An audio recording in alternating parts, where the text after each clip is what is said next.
But du jeu. Le jeu Fruitjo se déroule en plusieurs manches et se termine dès qu'un joueur atteint 100 points ou plus. Celui qui a obtenu le moins de points gagne la partie. Préparation d'une manche. Tout d'abord, chaque joueur reçoit 12 cartes distribuées face cachée. Ensuite, une carte de la pioche est placée face visible au milieu de la table. Elle constitue le début de la pile de défausse.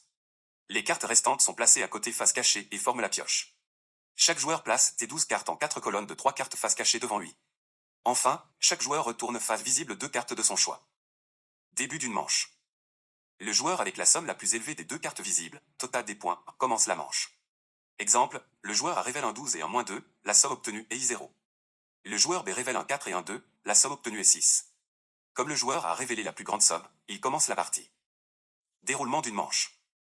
Le joueur peut choisir la première carte retournée de la défausse, choix 1, ou la première carte face cachée de la pioche, choix 2.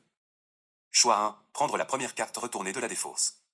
Le joueur doit immédiatement échanger cette carte avec l'une de ses 12 cartes et la poser face visible. Il peut choisir librement entre les cartes visibles et cachées. Les cartes cachées ne doivent pas être vues avant l'échange.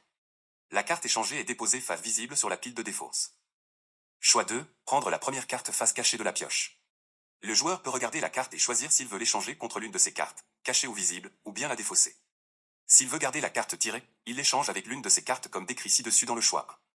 S'il ne veut pas garder la carte tirée, il la dépose sur la pile de défausse et doit retourner face visible une de ses cartes. Son tour est alors terminé et c'est au tour du joueur suivant, dans le sens des aiguilles d'une montre.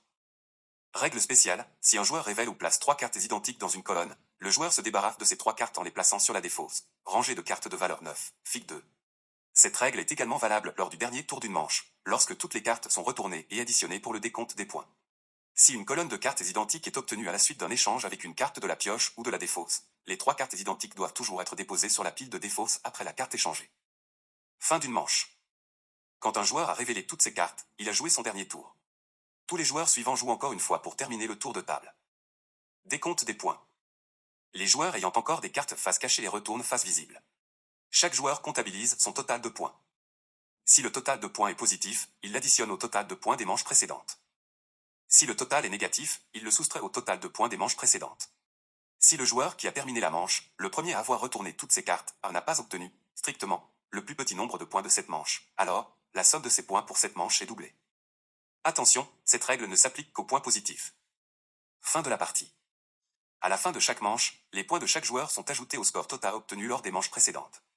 Le jeu se termine dès qu'un joueur atteint 100 points ou plus. Le joueur avec le plus petit score gagne la partie.